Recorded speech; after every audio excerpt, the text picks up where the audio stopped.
ఎల్‌కేజీలోనే ఐఐటీలు, ఐఐఎంలు లాంటి చదువులు ఇవాల్టి రోజులు. ఒకప్పుడు అట్లా గాదు.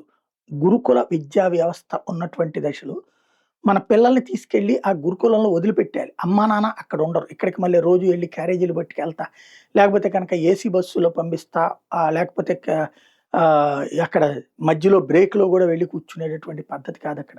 గురుకులాల దగ్గరికి పిల్లల్ని అప్పజెప్పేసి వెళ్ళిపోవాలి.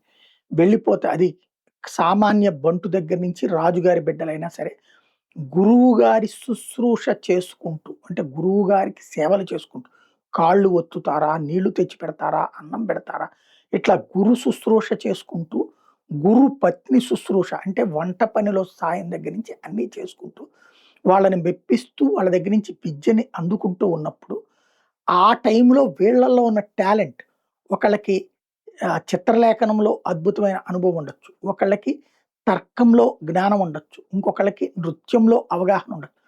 ఇట్లా వాళ్ళల్లో వాళ్ళ శారీరక, వాళ్ళ మానసిక లక్షణాలకు అనుగుణంగా వాళ్ళు దేనికి పనికొస్తారో గురువుగారు నిర్దేశించి, ఆ సంబంధిత నిపుణులైన గురువుగారి దగ్గరికి పంపించేవాళ్ళు. అంటే ఆయన పెద్ద గురువుగారు, వీళ్ళు చిన్న గురువుగారులనమాట.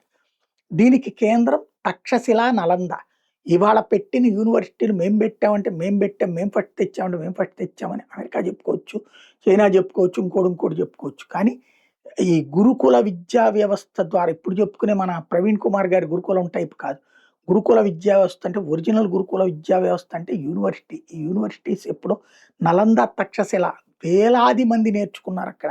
ఏడాదికి దగ్గర దగ్గరగా 1,00,000 మంది ప అఖండ భారతం నుంచి వెళ్ళి ఈవెన్ ఇతర దేశాల నుంచి కూడా వచ్చి అక్కడ నేర్చుకునేటటువంటి సిస్టమ్ ఉండేది.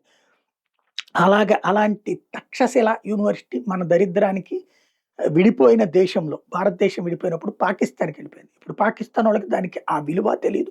ఆ చరిత్రలో దాన్ని గొప్పగా చెప్పుకునేది లేదు. టూరిజాన్ని డెవలప్ చేసుకునేది చేత కాదు. అందుకని ఆ తక్షశిలకు సంబంధించినటువంటి చారిత్రక కట్టడాలని ఆ రోజుల్లో ముస్లిం రాజులు కూల్చి నాశనం చేసి తగలబెడితే, తాళపత్రాలు వాటినన్నిటి అదే ప్లేస్‌లో ఇప్పుడు కొత్త భవనాలు కట్టడానికి సిద్ధపడింది. దాన్ని ఐక్యరాజ్య సమితి అనుబంధ యునెస్కో ఏదైతే పురావస్తు శాఖకి సంబంధించిన అంశాలలో, శాస్త్ర సాంకేతిక పరిజ్ఞాన అంశాల్లో కీలక పాత్ర పోషించే సంస్థ ఆ తక్షశిలలో ఏమి నిర్మాణం చెయ్యొద్దంటూ ఒక ఉత్తర్వులిచ్చింది. దాని ఉత్తర్వులు అమలు చెయ్యాలా లేదా అన్నటువంటిది దేశ సార్వభౌమాధికారం మీద ఆధారపడి పాకిస్తాన్ అంగీకరించొచ్చు, అంగీకరించకపోవచ్చు.